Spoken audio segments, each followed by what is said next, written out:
خالصۃ لک من دون المؤمنین، یہ رسول اللہ صلی اللہ علیہ وسلم کا مخصوص جو ہے نا عمل تھا، اور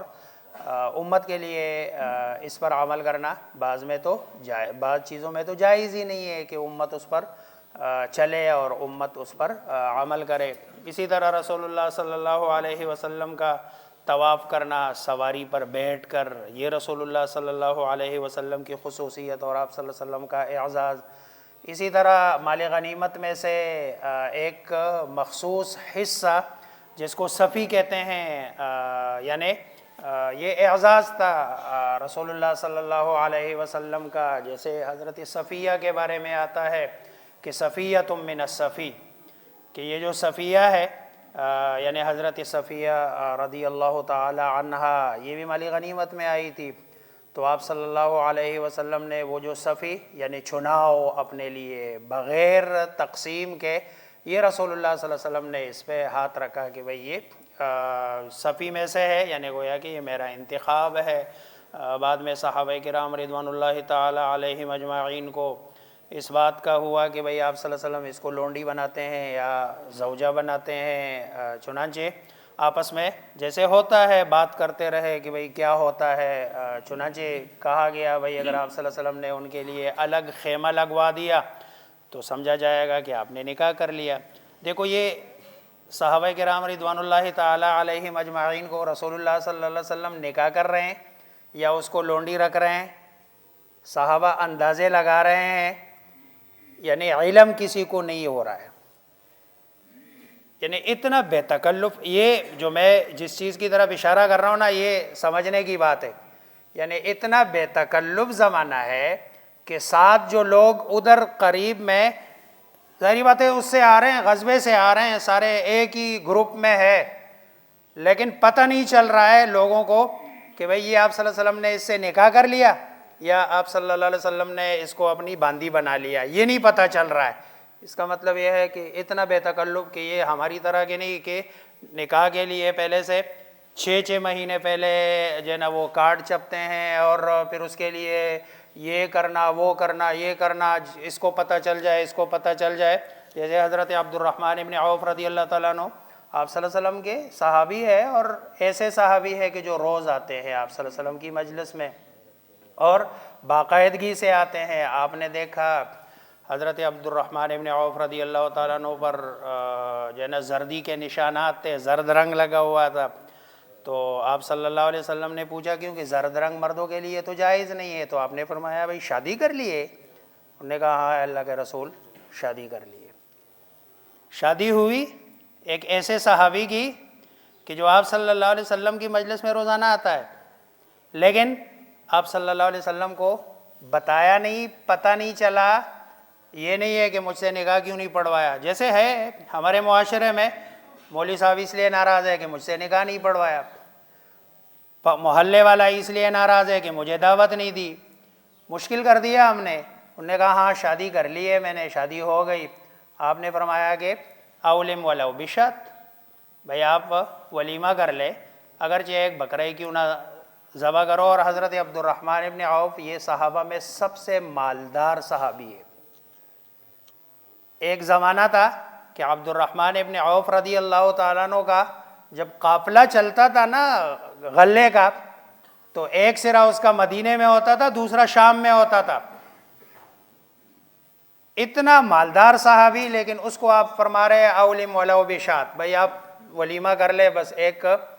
مٹن کھلا دے بس کافی ہے، 7 8 9 ڈشیں کھلانے کی ضرورت نہیں ہے، اور اپنا آپ لوگوں کے سامنے شو آف کرنے کی ضرورت نہیں ہے، اولم ولو بشات۔ اور خود رسول اللہ صلی اللہ علیہ وسلم نے یہ جو حضرت صفیہ ہے اس کا جو ولیمہ فرمایا، پتہ ہی کیسے فرمایا؟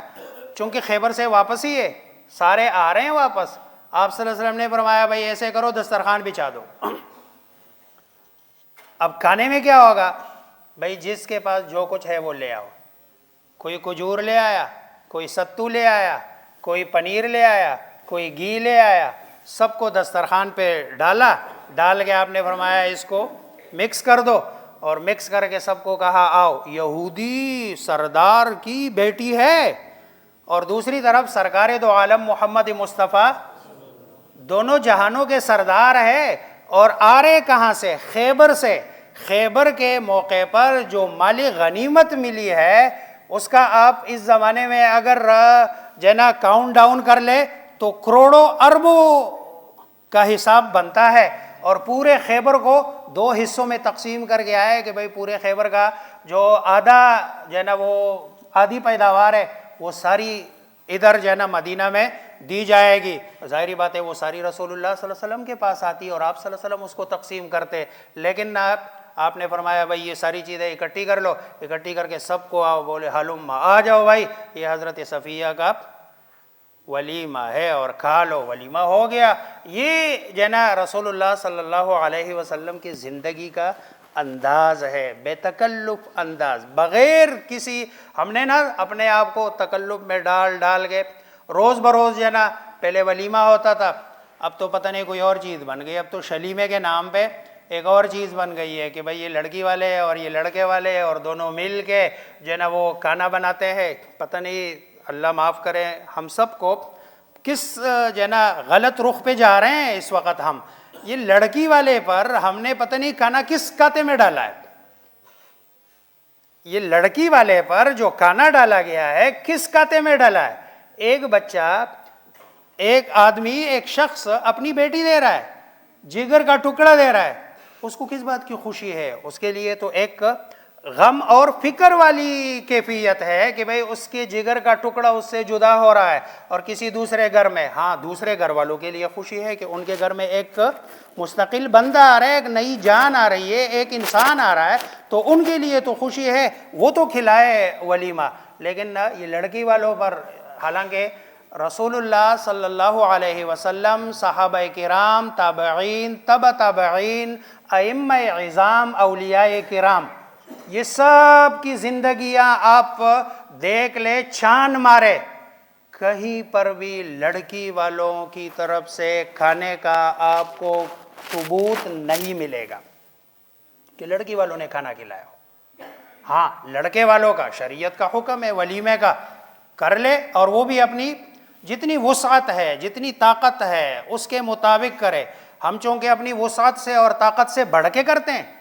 اب 10 روپے کی طاقت ہے، خرچ کر دیے 100 روپے، 100 روپے کی طاقت ہے، خرچ کر دیے 1000 روپے، 1000 روپے کی طاقت ہے، 100 خرچ کر دیے لاکھ روپے، بقایا کا ادھار لے لیا۔ اب ادھار جب لیتا ہے بندہ تو دوسرے دن دروازہ ایک کٹکھٹا رہا ہے، بھئی وہ میرا ادھار واپس کر دے۔ دوسرے دن وہ جو شادی کا مزہ ہوتا ہے وہ سارا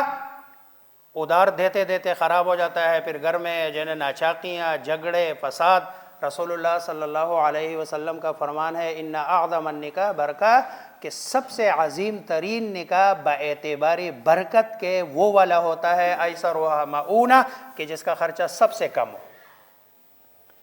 جتنا خرچہ کم ہوگا اتنی برکت زیادہ ہوگی، جتنا خرچہ بڑھے گا اتنے جو ہے نا نکاح کی میں جو برکت ہے وہ زیادہ آئے گی۔ اچھا، جہاں خرچ کرنے کا حکم ہے،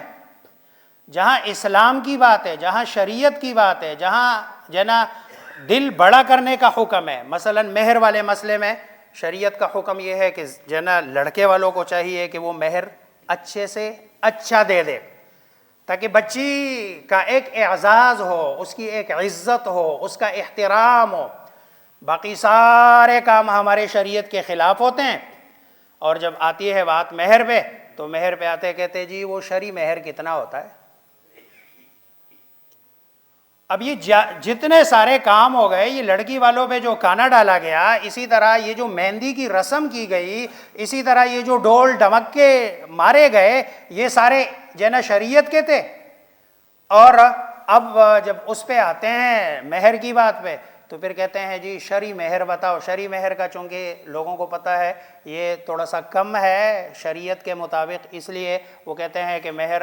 جو ہے نا، حالانکہ اس میں لڑکے والوں کو تو اس بات کا حکم دیا گیا ہے کہ بھئی وہ زیادہ سے زیادہ رکھنے کی کوشش کرے، لڑکا اپنی وسعت کے مطابق، جو اس کی وسعت ہے، جو اس کی طاقت ہے۔ چنانچہ شریعت میں جو مہر کا ہے وہ تقریباً کم سے کم جو مہر ہے وہ 10 درہم ہے۔ 10 درہم کا تقریباً یہ 31 تولہ چاندی جو ہے نا بن جاتا ہے۔ خود رسول اللہ صلی اللہ علیہ وسلم نے حضرت فاطمہ رضی اللہ تعالی عنہا کا جو مہر یہ رکوایا تھا، یہ 500 درہم رکوایا تھا، اور 500 درہم یہ 131 تولہ چاندی کے برابر ہوتا ہے۔ 131 تولہ چاندی آج کل کے حساب سے اگر 2700 روپے ہے، آج میں ابھی چیک کر کے آ رہا ہوں، تو 2700 روپے پر جنا تولہ ہے۔ اب 131 کو 2700 سے ضرب دے دو، تقریباً 4.25 لاکھ روپے آج کل کے حساب سے بنتے ہیں۔ تو آپ صلی اللہ علیہ وسلم نے حضرت فاطمہ رضی اللہ تعالی عنہا کا جو مہر حضرت علی رضی اللہ تعالیٰ عنہ سے، حالانکہ رشتہ دیکھو پیار محبت کا رشتہ ہے، اور وہ حضرت علی وہ ہے کہ جس کی خود رسول اللہ صلی اللہ علیہ وسلم نے ساری زندگی پرورش کی۔ آپ صلی اللہ علیہ وسلم بغیر مہر یعنی توڑے سے مہر 10 درہم بھی رکھ کے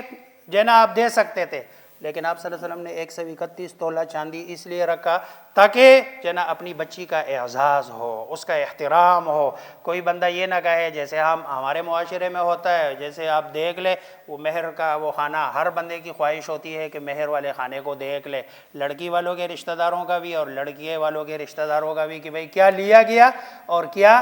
دیا گیا۔ تو کم از کم اتنا تو ہو نا کہ اگر لڑکی والے رشتہ دار دیکھ لے تو کم از کم ان کی سبکی نہ ہو۔ یہ شریعت کے بڑے صاف ستھرے اور بے تکلف اصول ہے۔ بہرحال بات میں کر رہا تھا کہ رسول اللہ صلی اللہ علیہ وسلم کے وہ اعمال جو آپ صلی اللہ علیہ وسلم کے خصوصیات میں سے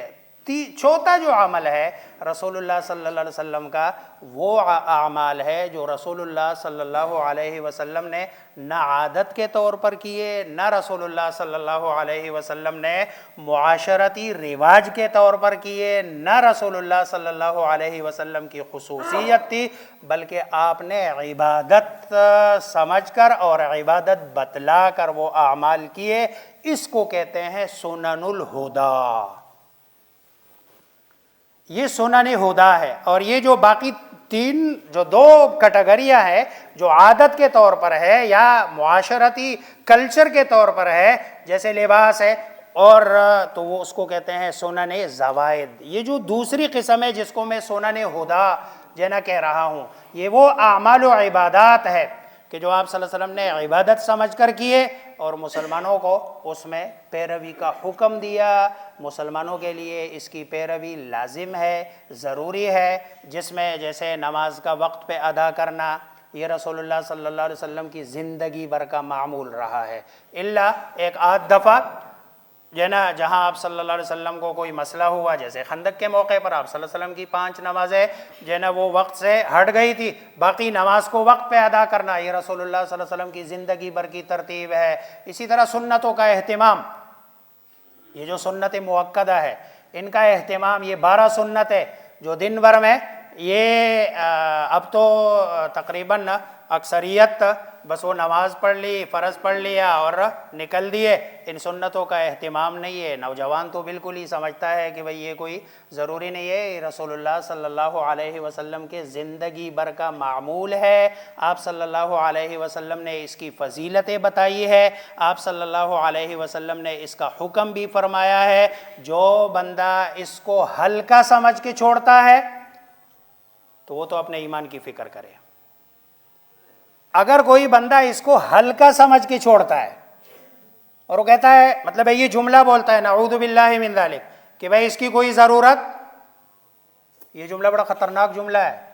کہ بھائی اس کی کوئی ضرورت نہیں ہے، اگر یہ والا جملہ بولتا ہے تو اس کا مطلب ہے اس کو ہلکا لے رہا ہے، اس کی تخفیف کر رہا ہے، اس کا مذاق اڑا رہا ہے، تو یہ تو اپنے ایمان کی فکر کرے۔ لیکن اگر سستی کی وجہ سے کر رہا ہے، باقی کچھ بھی نہ ہو، کم از کم رسول اللہ صلی اللہ علیہ وسلم کی سفارش سے محروم رہے گا۔ قیامت والے دن یہ بندہ رسول اللہ صلی اللہ علیہ وسلم کی شفاعت اور سفارش سے محروم رہے گا۔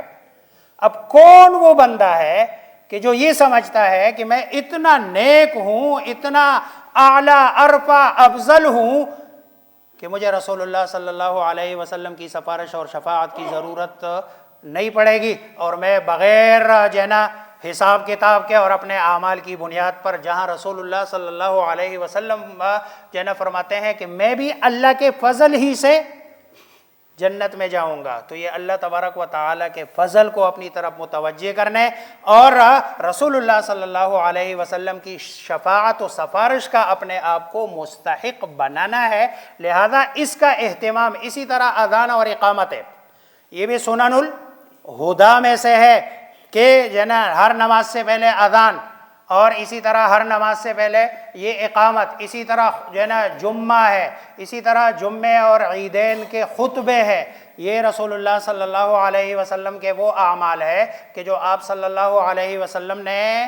اس پر عمل کیا اور عبادت سمجھ کر۔ اسی طرح سچائی ہے، صدقہ اور خیرات ہے، عفو درگزر ہے، اور اپنے پڑوسیوں کے ساتھ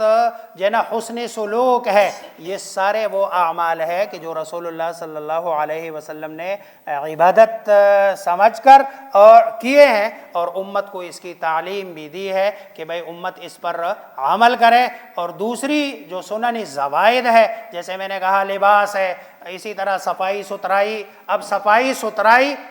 نفسی صفائی ستھرائی یہ سنن ہدا میں سے ہے، لیکن صفائی ستھرائی کا انداز کیا ہو یہ سنن ہدا میں سے نہیں، یہ سنن زوائد میں سے۔ مثلا ناخن کاٹنا، یہ سنن المرسلین ہے، یہ سنن ہدا ہے۔ اگر کوئی آدمی نہیں کاٹتا تو نہ کاٹنے کی وجہ سے یہ گناہگار ہوگا اگر 40 دن کا عرصہ گزر جائے، لیکن کاٹنے کا طریقہ کیا ہے؟ آپ صلی اللہ علیہ وسلم نے کون سی انگلی سے اس کو کاٹ کیا، کہاں سے آپ صلی اللہ علیہ وسلم اس کو کاٹتے تھے، یہ سنن ہدا نہیں، یہ سنن زوائد ہے۔ اس پر اگر رسول اللہ صلی اللہ علیہ وسلم کا عمل سمجھ کر کوئی بندہ کرتا ہے تو رسول اللہ صلی اللہ علیہ وسلم کے عمل کی وجہ سے اس کو اجر اور ثواب ملے گا۔ لیکن اگر نہیں کرتا، مثلا بائیں ہاتھ سے شروع کرتا ہے، دائیں سے شروع کرتا ہے، یا اس انگلی سے، انگوٹھے سے شروع کرتا ہے، یا چھوٹی انگلی سے شروع کرتا ہے، تو گناہ بھی نہیں ہوگا اور رسول اللہ صلی اللہ علیہ وسلم کی سنت کی مخالفت بھی نہیں ہوگی، اور لیکن اگر نہیں کاٹتا تو گناہ بھی ہوگا اور سنت کی مخالفت بھی ہوگی۔ اسی طرح کپڑے پہننے کا جو طریقہ ہے، انداز ہے، آپ صلی اللہ علیہ وسلم کے پگڑی کا انداز ہے، طریقہ ہے، پگڑی پہننا ہے۔ آپ صلی اللہ علیہ وسلم پگڑی میں کبھی پیچھے شملہ چھوڑ دیتے تھے، کبھی آپ صلی اللہ علیہ وسلم آگے اس طرف چھوڑتے تھے، کبھی آپ صلی اللہ علیہ وسلم 2 شملے لگاتے تھے، ایک چھوٹا ہوتا تھا ایک بڑا ہوتا تھا، کبھی آپ سفید پہنتے تھے، کبھی سبز پہنتے تھے، کبھی کالی پہنتے تھے۔ یہ رسول اللہ صلی اللہ علیہ وسلم نے ساری پگڑیاں پہنی ہے۔ اب اگر کوئی آدمی رسول اللہ صلی اللہ علیہ وسلم کی عمل کو دیکھ کر یا اس سے محبت، مثلا اگر کسی نے سبز پگڑی اس لیے پہنی ہے کہ رسول اللہ صلی اللہ علیہ وسلم پہنتے تھے تو یہ اس کے لیے قاری ثواب ہے، اس کو اس کا اجر ملے گا۔ کالی پہنتے ہیں، کالی اس لیے پہنتے ہیں کہ رسول اللہ صلی اللہ علیہ وسلم پہنتے تھے، سفید پہنتے ہیں اس لیے پہنتے ہیں کہ رسول اللہ، تو آپ صلی اللہ علیہ وسلم کے عمل کی وجہ سے اس کو اجر اور ثواب ملے گا۔ یہی کپڑوں کا ہے کہ بھئی آپ دائیں طرف سے آپ صلی اللہ علیہ وسلم کپڑے پہننا شروع کرتے تھے، گویا تیمن کو آپ صلی اللہ علیہ وسلم پسند فرمایا کرتے تھے۔ اب اگر کپڑے پہننا تو لازم ہے، ضروری ہے، ستر چھپانا لازم ہے، ضروری ہے، لیکن دائیں طرف سے شروع اگر کوئی کرتا ہے اس بنیاد پہ کہ رسول اللہ صلی اللہ علیہ وسلم اس طرح کرتے ہیں تو اس کو اجر ملے گا، ثواب ملے گا۔ اگر نہیں کرتا تو وہ گناہگار نہیں ہوگا۔ ایک ہے سنن الہدا جو آپ صلی اللہ علیہ وسلم نے عبادت سمجھ کر کیے ہیں، دوسرے ہے سنن زوائد جو آپ صلی اللہ علیہ وسلم نے عادت یا کلچر کی بنیاد پر کیے ہیں، اس کو سنن زوائد کہتے ہیں۔ ہمارے جو سارے معاشرے میں جھگڑے ہیں نا، وہ سارے کے سارے اگر آپ دیکھ لیں سنن زوائد پر ہے کہ بھائی ناخن کدھر سے کاٹنے، ادھر سے کاٹنے یا ادھر سے کاٹنے یا ادھر سے کاٹنے، دائیں سے کاٹنے بائیں سے کاٹنے۔ معاشرے کے سارے لوگ بھائی ناخن کاٹنے، بس رسول اللہ صلی اللہ علیہ وسلم کا عمل، اور یہ تمام انبیاء علیہم الصلاۃ والسلام کی۔ اسی طرح آپ نے جو اضافی بال ہے وہ صاف کرنے ہیں، ہفتے میں ایک، اگر 40 دن سے زیادہ کا عرصہ ہو تو گناہ۔ اب کیسے صاف کرنے ہیں؟ اوپر والی سائڈ سے سٹارٹ کرنا ہے، نچلی والی سائڈ سے سٹارٹ کرنا ہے۔